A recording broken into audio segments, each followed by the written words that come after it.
What's up everybody, this is Mrinal Mallick and I'm back with a new video. This video is basically completely dedicated to Adobe Premiere Pro CC 2015 and I will give you a starting tutorial on how you can work with Adobe Premiere Pro. It will be a completely beginner's tutorial, so if you don't know anything about Adobe Premiere Pro and what it can do, this video is just for you. And if you already know about Adobe Premiere Pro, still you can hang on with this video, maybe you can learn something new. So as I click Adobe Premiere Pro, this is the first window that comes up in my computer screen. This is the first interface. So I need you to click on the new project and not care about all these things. These are all the pre-existing project files, and so I need you to create a new project. So go new project, and here in this window name your project. Suppose first project. I named it first project. And now what I'm going to do is you need a location and just don't interfere with whatever video, audio or capture option is out here. If you don't know anything, then just leave as it is, then click on OK. So this is the first panel or project window, or like Adobe Premiere Pro interface that comes up once you open the software. So I'm going to go quickly into what is what.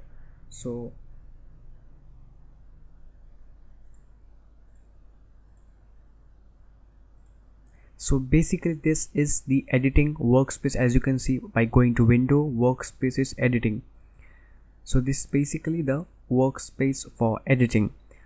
If you click on reset to saved layout, it will show up the basic or the default layout for editing or the entire Premiere Pro project. So these are like few tabs: assembly, editing, color, effects, audio. I'll go through it later, but what you need to know is once your mouse is highlighted in the editing tab or Windows workspace editing from here, so these are the four panels you can see. This is basically the project window. Any type of video file or audio file or image file which you import or which you're gonna use in the edit will be brought out here in the projects panel. This is the rough workspace, I can tell. I don't know the exact meaning, or you can say the source monitor, you can say. So the particular term for it will be the source monitor, where whatever clips you'll import, you can view them. What things are actually inside the clips, you can view them. This is the timeline. As you know, every video has a storyboard or a timeline, or the complete story of video tells how a video is placed. So this is basically the timeline, and this is the program monitor, or whatever things you're gonna edit out here is gonna be reflected out here. So let's start by bringing some video files.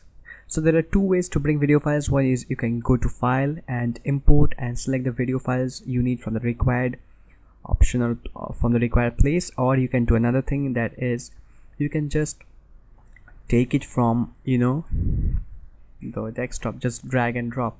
So I'm gonna take these three clips and I'm gonna drag it, and from the desktop I've dragged it, and I'll release the mouse button and you can see the files have been imported of frame rate 29.97. I've imported 3 video files. I'll also import another audio file.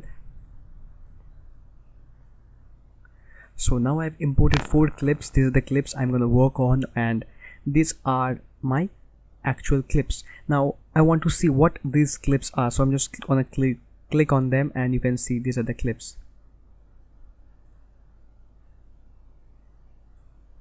This is a clip from autumn leaves, and then next clip is another, you can see.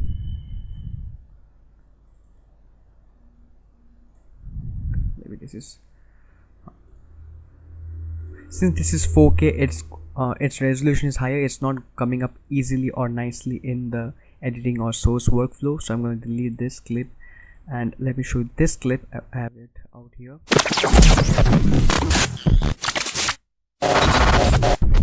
So as you can see, this is another clip. So now this is the place where you can actually see what you're gonna work, but your actual video editing things will be this panel and this panel. These are the most important panels for you. So now suppose I need this special forest type clip from, suppose I need this clip from here to here. Suppose, let's take for example, I want my video to begin from here, so I need this clip. So I'll press I on my keyboard, or you can press this mark N, and the place where I want to stop the clip, suppose here, I'll press mark out or O. Now I'm going to click on the middle and drag it into my timeline and release it. So when you release it, a sequence has been automatically created. And now what is a sequence? A sequence is like a project within a project. You can have multiple sequences. For example, let me tell you, suppose you're gonna make suppose a particular location. Suppose you're gonna make a part of a clip in a particular location, say a park. So you can make that as one sequence. Another sequence you can keep another location like a school. Then you can merge all the sequences and clip. But that's very complex. It's better you work on one sequence. So as soon as you bring some video files, a sequence has been created automatically. And now every sequence has a video dimension, a frame rate, audio bit rate, and stuffs like that. How you can check out is by going to sequence and going to sequence settings. So you can see the sequence settings for this video out here is Arri Cinema, time base 23.976, frame rate is this. Let me tell you, this is automatically chosen by Adobe Premiere Pro, because Adobe Premiere Pro thinks that this will be the best options, or the best suitable settings for this clip. So I prefer you don't mess around with these unless you actually know on what frame rate project file you're going to work on. So the frame rate for this is 23.976, that is 24 fps standard film rate, and the frame size is 1920x1080, that means it is in HD format. And let it be all square pixels, no fills, let it be however it is. You can see the video preview width and height. If you reset it, it will always be 1920 to 1080. Let it be how it is and hit OK. Suppose you have messed around with the, let me say, video clip, and you have messed around with the sequence settings. Suppose you made something else like 30 or like 23 or 24, something else you have made, and you don't know what to do. Then always hit reset. Or you can also, like, suppose I'm working on this file, then as soon as I drag this, my computer will automatically know that what sequence setting it has to work on. So it will create a sequence setting with 23.976. Now if I import a video of 60 fps onto my timeline, again the sequence settings will be changed to 60 fps. But let me tell you, when you first import a video, only that sequence setting will be chosen for the entire project. Suppose if I import a 60 fps video first, then that sequence settings will be selected for the entire video. You can't have like 23.976 and then 60 for the next few seconds. That sequence setting will be the constant for the entire one. So suppose you have a 23.976 and we import a 60 fps footage, then that will be like, I'm not able to show you because I don't have one. So that will be like an advanced tutorial. I'll show that later. So this is the project workflow, or like the timeline. So as you can see, this is the final output that is gonna show up. Whatever changes you're gonna do in this timeline will be reflected out here. But this was the rough workflow. This is the final workflow. So don't care about this. This is what you need. This is what the audience is gonna see. So my clip starts with this channel, which has gathered some 20,000 subscribers, and the reason for coming up with this channel is just cause. So this was the clip you can see, and suppose I need another clip, then what will I do is click on both. Make sure your source is selected so that you can see what source is going on. Suppose I need the video from here to logo, intro, presets, outro. Here decided to work on this channel clip and drag it into my timeline. As you can see, V1, V2, V3, A1, A2, A3, these stand for the audio and video files. So we have two clips. So just remember that every video file has an audio file associated with it. As you can see, this video has this audio, this video has this audio. Always remember that they both are linked together and they will always go together. If you want to like unlink them, you have to click on right click and go to unlink, and then you can see they are unlinked. If you want to link them again, like you can click on both by holding shift, clicking on both, then right click and then link together, and then get linked together. So these are the video files you can see. You can make it go as high as this. So this is in the third video file, or in like the third, like video, what do you call this, just a holder type something. So suppose you're gonna add some effects. What you're gonna do is go here, click on this arrow, go to effects. Suppose you want a transition or a dissolve type, dip to black transition. So I'm just gonna click on it, hold, drag it and bring it here, and you can see this effect will be created. Let me bring out this effect. Channel which has gathered some 20,000 subscribers, and the reason see a slowly fade in black is created. If you want to increase the transition time, you can just click on this rectangle and increase the bar, and then when you view it, it will be something like this. Channel which has gathered some 20,000 subscribers, and the reason for coming up looks pretty cool. You can also add different types of transitions out here in video transitions, like suppose film dissolve. I can put between two clips and this will create this. It's just got logo, intro presets, outros, free LUTs and all. So you must be thinking what this red yellow lines are. This yellow line means the video will run very smooth. Free LUT. Red line means it will have some problem, not actually a problem, but it will be like a interrupted video because you just added the effects, so the computer may give some lag.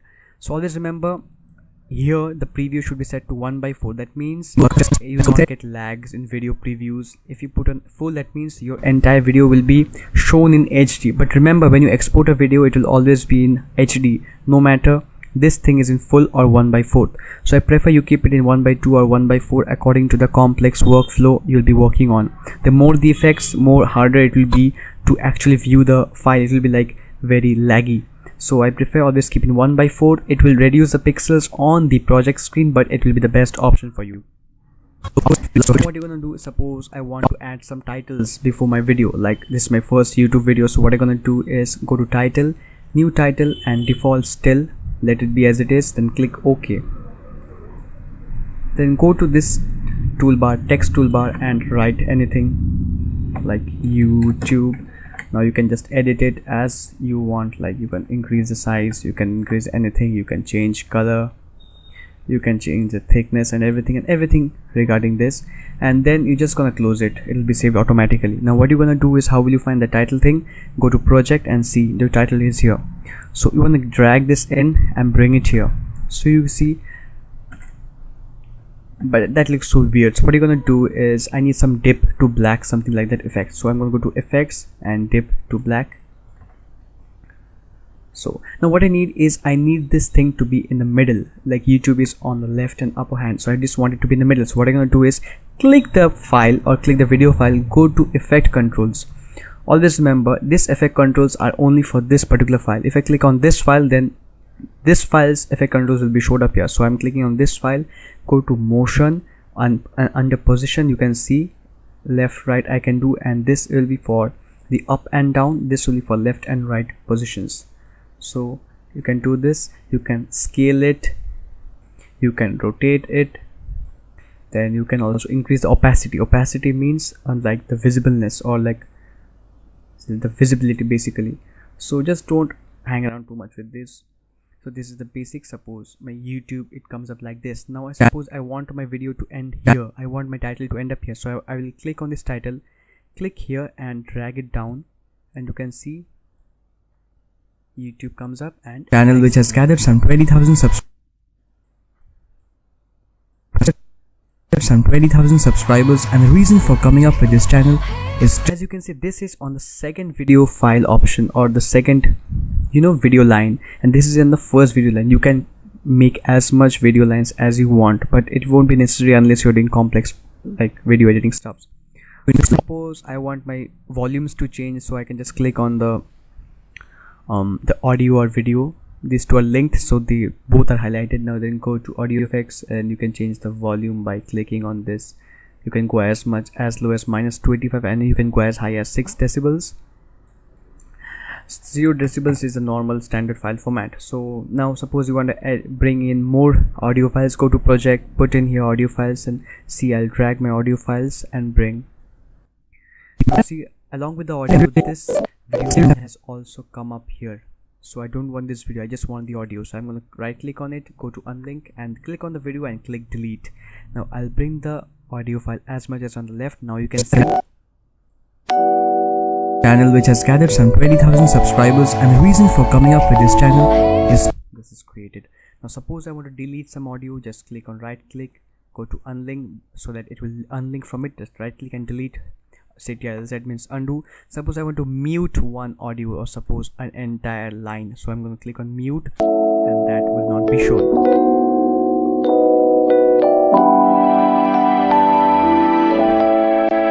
Guys, I'm really excited.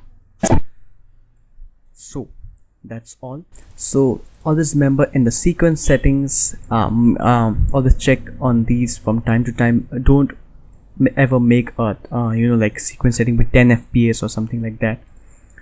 Just whenever you import file, make sure that it will automatically, don't worry, it will automatically detect. Now what you're gonna do is next let me show you how to color grade your stuffs. Suppose I'm gonna click on this, I'm going to this colors tab, and then I can go like to the basic correction or creative correction, and there are plenty of presets out here. You can see there are many presets out here. Suppose you want a particular preset, double click on it and this will be reflected out here. You don't want it, just hit Ctrl+Z 2 times or undo it 2 times, or you can even create, you can see original and the after effect. You can go to basic correction and twitch in with the exposure and all.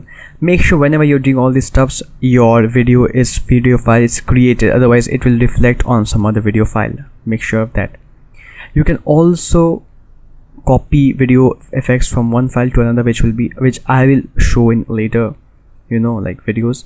So let me show you one thing, that when I made some color effects on what happened was, I can see here in my video effects panel that lumetri color comes up. That means I have added a lumetri color effect only particular to this video file. I have what are the effects, only the lumetri color is the effect in this. If I uncheck on this, the color is gone. So this way you can add in such number of effects. Coming back to editing, another thing you can do is like you can pan in. Suppose panning in means like zooming in or zooming out or left, right, swipe and all. So basically click on the video file, we're gonna go to motion, and you can see you can go to scale. If you want, you can go left, right, anyhow. Now suppose you have made some mistakes and want to go back to the previous thing, what you're gonna do is hit the reset button and it will go back to the reset thing. Now suppose I want to cut my clips in between from here, I can use this razor tool which will cut my video files. As you can see, I have cut my video files. Then I can go to select and also delete them. I want to cut this audio file, suppose on this place, so I'm going to hit the razor button and click here, and then I'm going to delete the residue clip. Done. Video edited, and now I want to export it or save it. First what you're gonna do is hit Ctrl+S or file, save. That is gonna only save the project and it will not save your video. What you're gonna do is go to file, export, and click media. After going to export media, if you are working on a HD video, what I will suggest is select format H.264 and nothing else. Then go to presets and always click match source high bitrate, or if you are Adobe Premiere Pro 2015 or like the old versions, not 2015, which does not have the CC version, you can go to like YouTube 1080p or 4K if you're editing in 4K. And remember, for 4K the sequence settings has to be different. The sequence settings will, I think so, be double of it. Like the sequence settings out here will be the double of it, and even the frame size will be double. So remember that. So while we export media, remember H.264, match source high bitrate, export video, export audio, and always remember your source and output should always have the same frame rate, 20.976, 20.976. If it doesn't have the same thing, then you may see a little bit of a like haphazard lag. Not definitely a lag, but like audio video mismatch may sometimes come on in long video files if the source frame rate and output frame rate is different. I will make a complete tutorial on frame rates and what is frame rate in some other tutorial, but till then these are the settings. You can, under video, you can click on render at maximum depth or not. It's completely up to you depending upon the file size. Just don't check all these are the completely unnecessary, so leave this unchecked. And so these are the basic settings, and click on export.